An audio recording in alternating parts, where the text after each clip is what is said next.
வணக்கம். சிறுவன் கடத்தல் விவகாரம் தொடர்பாக திருவள்ளூர் மாவட்டம் திருவலங்காடு காவல்துறையினர் தற்பொழுது தீவிரமான ஒரு விசாரணை மேற்கொண்டு வருகிறார்கள். மேலும் 4 தனிப்படை போலீசார் வைத்து தற்பொழுது ஜெகன்மூர்த்தி அவர்களை தேடும் பணி நடைபெற்று வரக்கூடிய சூழலில் ஜெகன்மூர்த்திக்கு நெருக்கமானவர்களிடம் தற்பொழுது விசாரணை நடைபெற்று வருகிறது. சிறுவன் கடத்தல் வழக்கில் முன்ஜாமீன் மனு தற்பொழுது உயர்நீதிமன்றத்தில் தள்ளுபடி செய்யப்பட்டிருக்கக்கூடிய நிலையில் ஜெகன்மூர்த்தி எம்எல்ஏ தலைமறைவாகிவிட்டார்.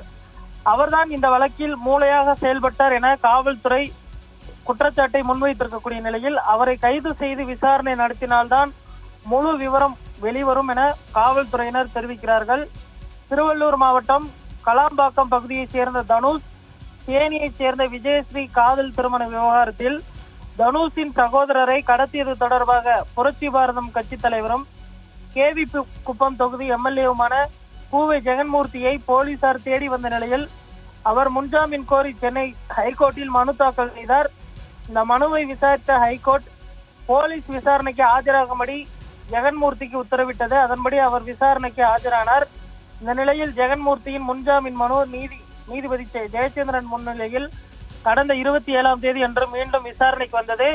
அப்போது முன்ஜாமீன் மனுவை நீதிபதி தள்ளுபடி செய்து உத்தரவிட்டார். இந்த நிலையில் தற்பொழுது அவரை கைது செய்வதற்கான அந்த நடவடிக்கைகள் தற்பொழுது துவங்கியிருக்கின்றன. ஜெகன்மூர்த்தியை கைது செய்வதற்கு சிபிசிஐடி போலீசார் நடவடிக்கை எடுத்த நிலையில் அவர் தலைமறைவாகியிருக்கிறார். அவரை சிபிசிஐடி துணை சூப்பரண்ட் வேல்முருகன் தலைமையில் ஒரு தனிப்படை போலீசார், 3 இன்ஸ்பெக்டர்கள் தலைமையில் 3 தனிப்படை போலீசார் தீவிரமாக தேடி வருகிறார்கள். மேலும் இந்த வழக்கில் கூடுதல் டிஜிபி ஜெயராமுக்கு சம்மன் அனுப்பி அவரிடம் விரைவில் சிபிசிஐடி போலீசார் விசாரணையை தொடங்க உள்ளனர். இந்த நிலையில் சிறுவன் கடத்தல் விவகாரத்தில் புரட்சி பாரதம் கட்சி தலைவர் ஜெகன்மூர்த்திக்கு நெருக்கமானவர்கள், அதாவது அவருடன் தொடர்பில் இருந்தவர்கள், அவருடைய கட்சிக்காரர்கள், அவருடைய உறவினர்கள் உள்ளிட்டவர்களிடம் தற்பொழுது போலீசார் விசாரணை நடத்தி வருவதாக தகவல் வெளியாகி இருக்கிறது.